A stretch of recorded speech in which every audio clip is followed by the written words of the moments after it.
Podcasts. 5 Live Boxing.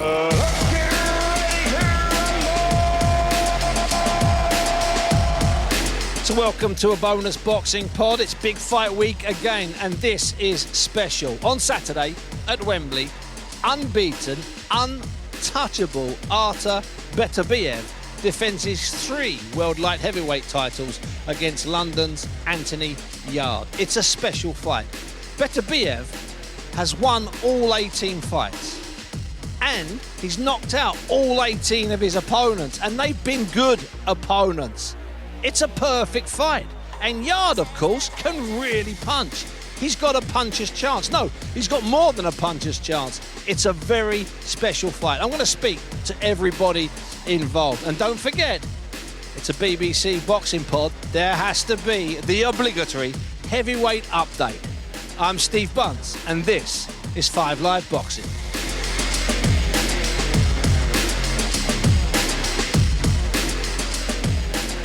Now, I'm back at Wembley. I'm in Brent's civic offices, the council's offices, in the shadow of the arch. And it's been a press conference. There's been a press conference to talk about Beterbiev and Yarde, and there's lots of people floating around. There's the usual 150 cameras. There's people queuing to speak to him and people queuing to speak to him. There's all sorts of good stuff in the middle of it. Is Bob Arum. It's busy. It's a big fight. It's like it should be a couple of days before such a massive event. And I'm going to wander up because I can see Frank Warren up on the stage. I'm going to sit down and start with Frank Warren. Frank, thanks for joining us. We went to Russia, and that was a big risk, and it nearly came off. We pushed him. You've managed to get Beterbiev here. It's another big risk.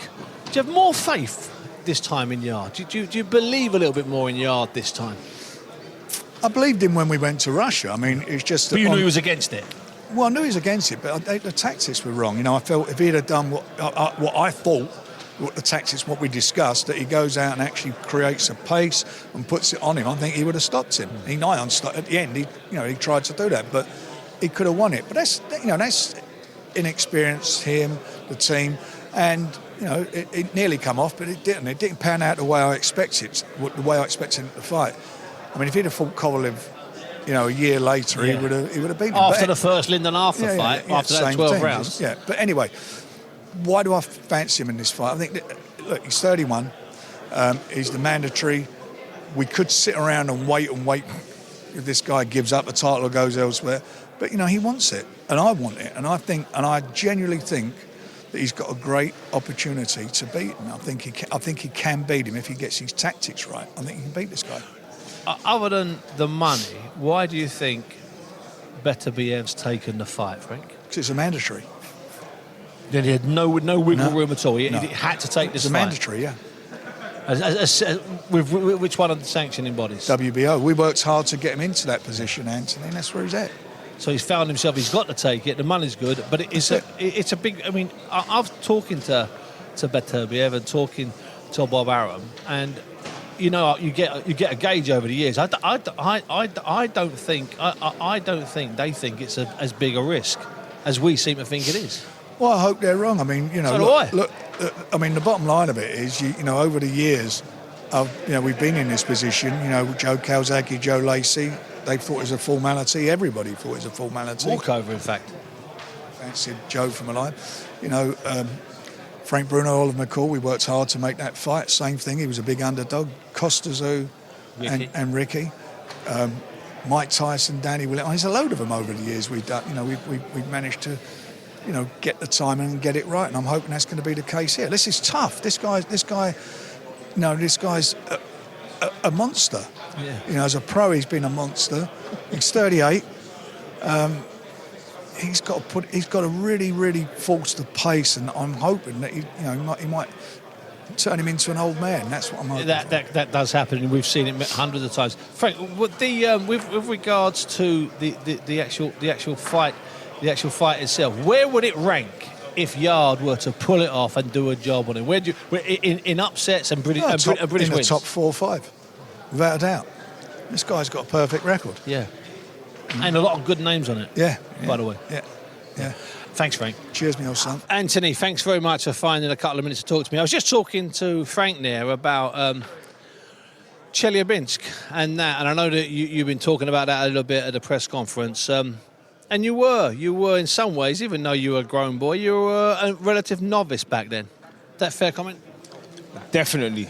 I feel like it's a fair comment, but it's nothing I've really taken to this fight. The only thing I've taken to this fight from that fight was the experience being at that level, the big build-up, the fight is for world titles.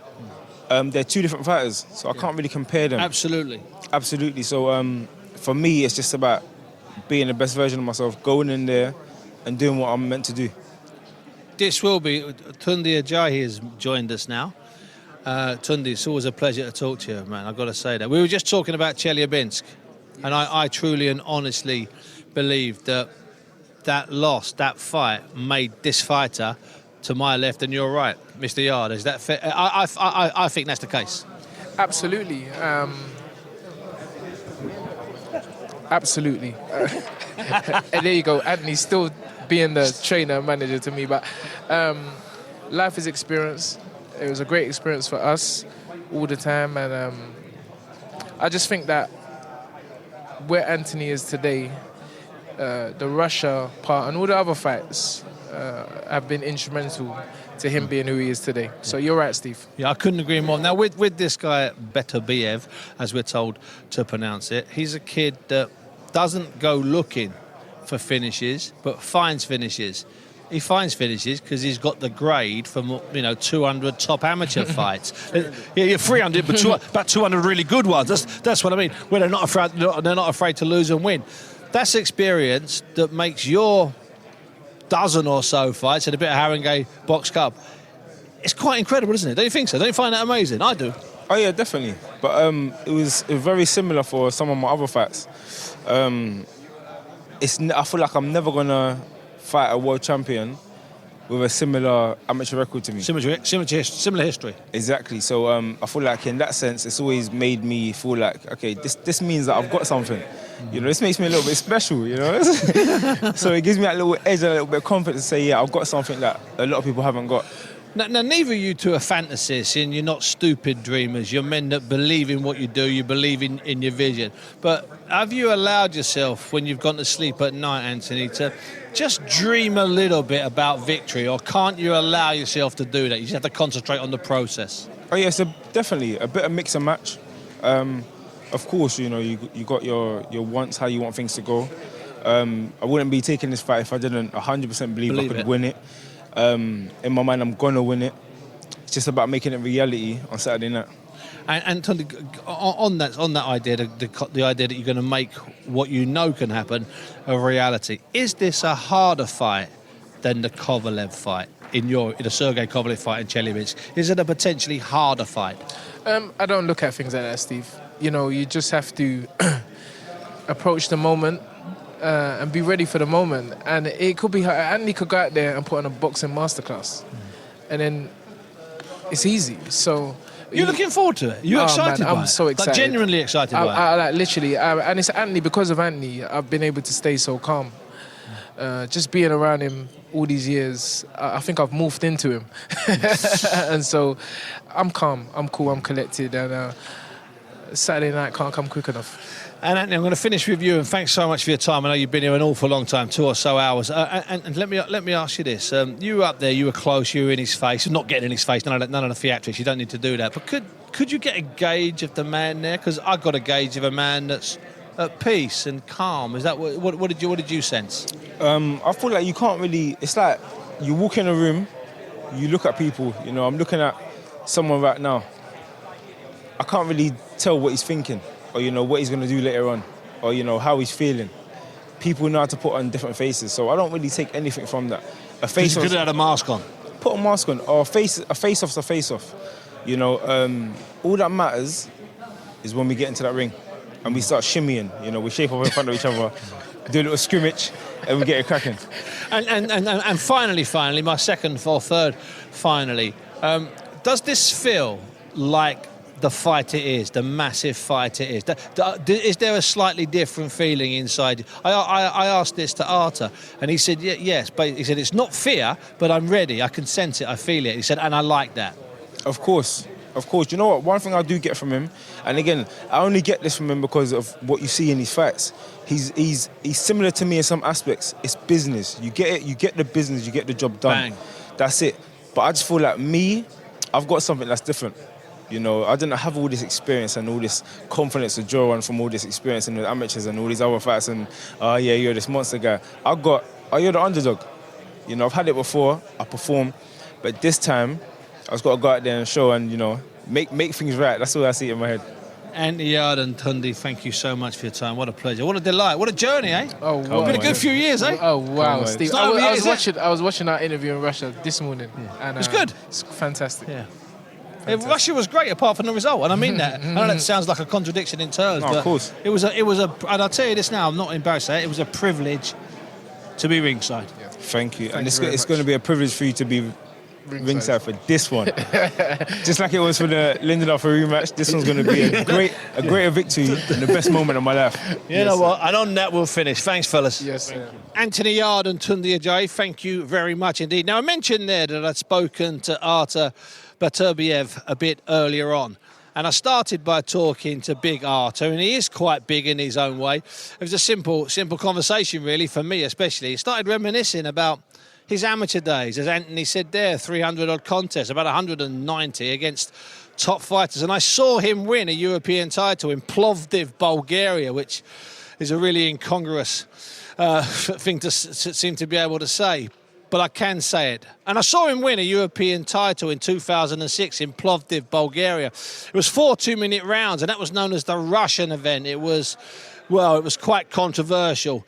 And on my notes, I've got this guy can fight, good fighter, quality fighter. But listen, there were some other fighters there that outshone Beterbiev. Don't worry about that. So we started by talking and reminiscing about those amateur days.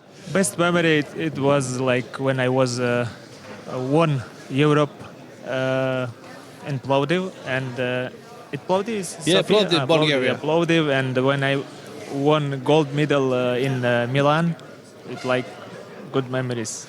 And all of those fantastic fighters you met, who was the best man you met as an amateur? Can you remember? No, Even the ones that beat you can't remember? no. What was Like, you know, I remember them if they like, you know, they win me like clearly, you know. If they win clearly, and I yes, okay. And did anybody beat you clearly in your mind? No. What about Olympic memories? What do you remember from Olympics? You know, I remember both Olympics, both whom I fight. I remember everything, but like it's no good memories, you know, because I'm no medals. No medals. If I win gold medal, there is good happy memories. And as a professional, Artur, every single man has been stopped or knocked out. When did you realise you had that power? When did you realise? I don't know. It's because of luck. You know. There's no luck, Artur. It's luck. It's not luck, it's technique. Maybe, but what luck too? And in your fights, Artur, do you go looking for the knockout or does it just come naturally? No, I'm not looking for knockout. It just comes. Yeah, it just comes. And it will be the same with Yarde? It will come or not come? We're gonna see. We're gonna see right there. Artur, one final question. Do you ever fear, are you ever scared of any fighter ever? I can't say scared, I can't say fear, but you have something, but you need to control that, you know, and take this for helping for you, not for against you. And do you have that feeling with Yarde? For everyone, like I'm simple human, you know, I'm not robot. Whatever, everyone, every fight I had some things, but it's good. And is it in your stomach, in your head, or what is it? What does it feel like? I don't know exactly where it is. And you just enjoy it once you get there? Yes, I enjoy it, you know, when every fight is different. Every fight is different feelings. Every fight is like, I enjoy these moments, you know. Artur, thank you very much indeed. Thank you. Artur Beterbiev, a man of few words, but there was certainly a nice little twinkle in his eye. He fancies it. big. I'm going to catch up with Bob Arum and sum up this day after this. Ugo Monya, it's that time of year again. It is the Six Nations, it's back, and it can only mean one thing. The Rugby Union Weekly becomes the Rugby Union Daily Podcast, and we're going to have to do it well because it's going to be a Six Nations anticipated like none before. Some of the big names on the pod, the usual crowd, Danny Kerr, Chris Ashton, but Sam Warburton is back and many more big names. Yeah, John Barkley, Matt Dawson, Sarah Orchard, they're all going to be there. But whilst expectations are high, Jonesy, we've just got to keep it one pod at a time. That's the message from the head coaches, and those head coaches will be on the pod, as will some of the best players from across the Six Nations, and will be daily podding from Monday the 30th of Jan. That is week 1 of the Six Nations. Yeah, get it in your ears. Listen to all of that and subscribe on BBC Sounds. Well said, Ugo. Now back to your podcast. I'm Steve Bunce, and this is 5 Live Boxing, a bonus pod from the Yarde, Beterbiev and Anthony Yarde conference in Wembley in the shadow of the arch. We've heard from Frank Warren already, we've heard from Beterbiev already, we've heard from Anthony Yarde, we've heard from Tunde Ajayi. We've heard from an awful lot of people, but I'm going to track down and sit down, hopefully, with Bob Arum. Now, it was 38 years ago this year that Arum and Warren did their first co-promotion. It was a scintillating and devastating fight. It was in Birmingham. It was between the quite brilliant, the quite incredible Donald Curry and Colin Jones, one of the most underestimated boxers in British history. Bob, first of all, welcome back to Great Britain. Great story that you and Frank did your first show together 38 years ago. That was a fiery event. Time flies. Time flies when you're having fun. Yeah. Bob, Beterbiev against Joe Smith was a risky fight. It was a shootout. Anthony Yarde against him is also a shootout and a risky fight. He fights anybody, Bob. I mean, he's a real throwback guy, just like the old light heavyweights. You know, I alluded to the era with John Conte and Matthew Franklin and Bob Forster. They didn't care. Nowhere to hide. You know what? They just go in to shoot it out, and Yarde is of that kind of mentality. When you've dealt now over the years with a lot of Eastern Bloc fighters that have come over the last 25 years, what was your initial thoughts and feelings about them when they first started knocking on your office door, literally? And they literally did knock on your office door, if I'm not mistaken. Yeah. Well, I think pretty well everything got colored by my experiences with Lomachenko. I mean, you couldn't get a more cooperative, professional fighter than Vasily Lomachenko. So, again, when Eastern Europeans knocked, now the door was open because of the great experience we were having with Lomachenko.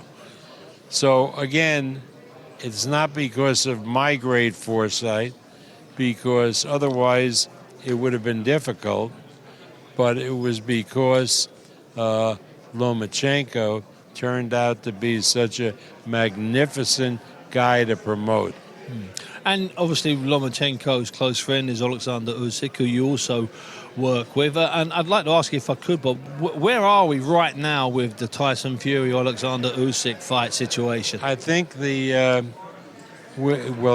have an answer by the end of next week, and we'll be prepared to announce the site and the date early the following week. And we'll see. You know, there's a group of us that would love the fight to be in Wembley. But again, if there's another site in the Mideast, we have to consider it, because, you know, if you're representing fighters, they have a very limited career. Like Frank said, that the first fight I did with him was 38 years ago.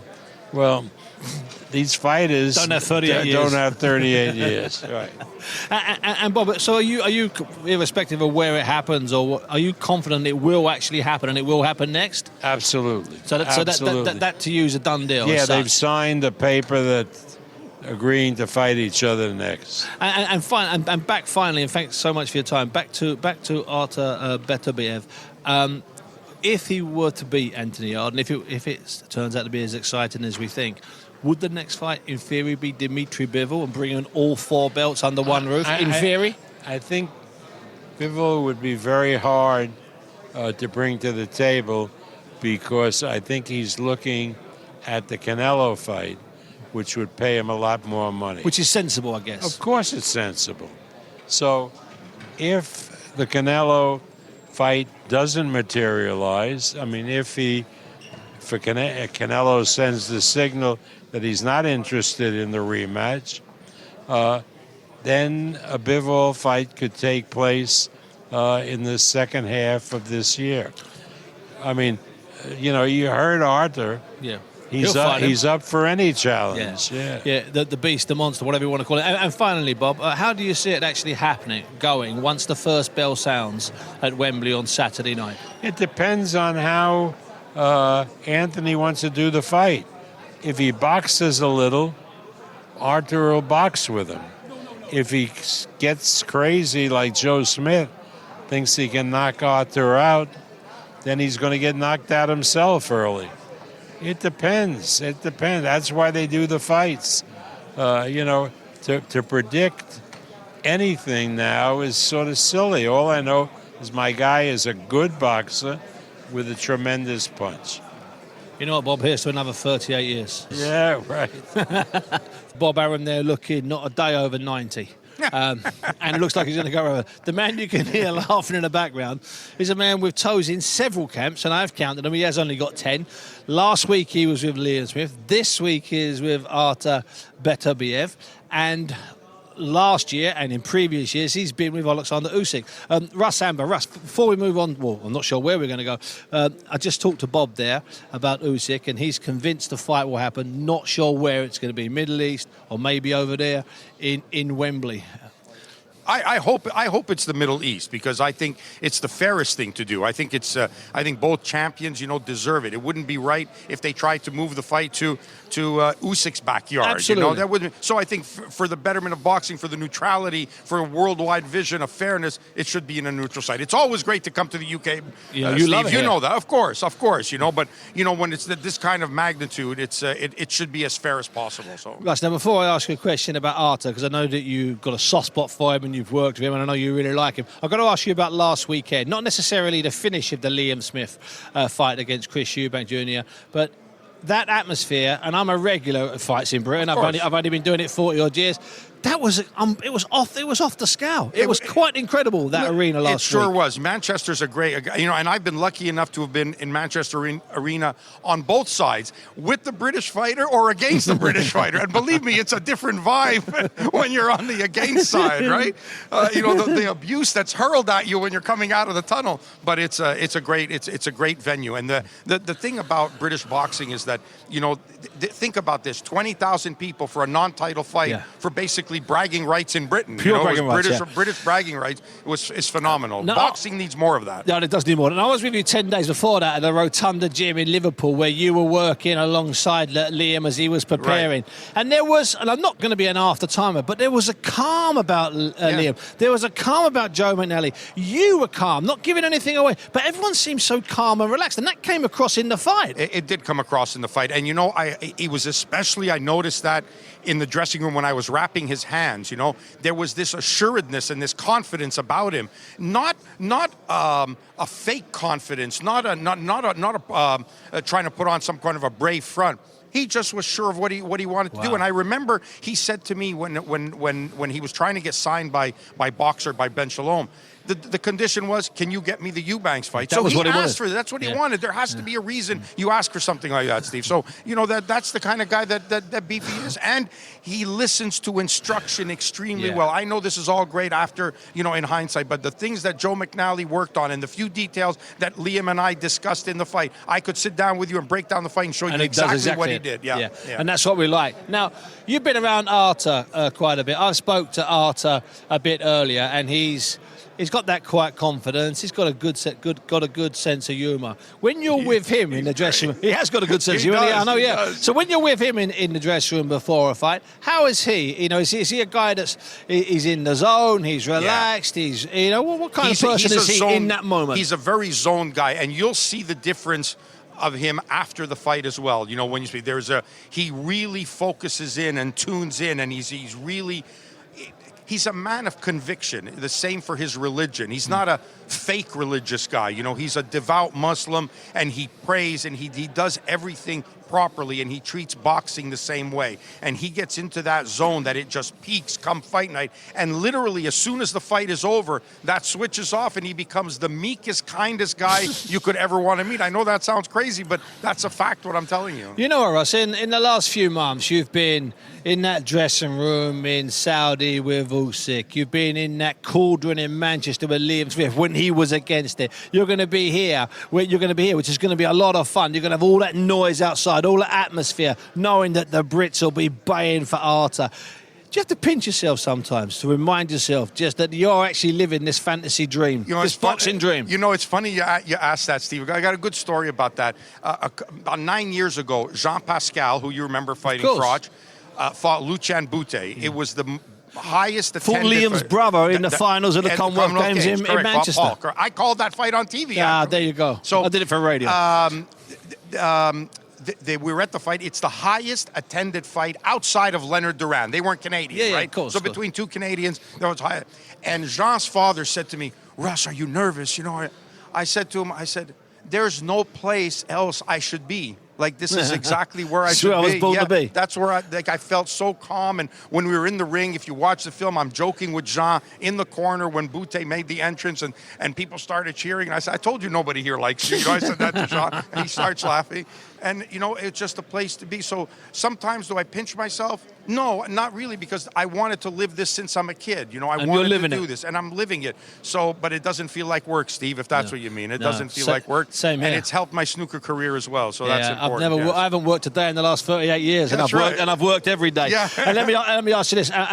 Finally, Russ, when it comes to the first bell on Saturday night, are you able to tell where Arthur's mind is by the way the fighters approach him? If you go kamikaze like Joe Smith, or if you try and be a little bit smarter like other fighters. Listen, Arthur is prepared for everything, Steve. I mean, look, even a guy who comes at you kamikaze, you have to be ready for it. It's all well and good for people to say, "Oh, Joe Smith came at him kamikaze." Well, still got to know what to do.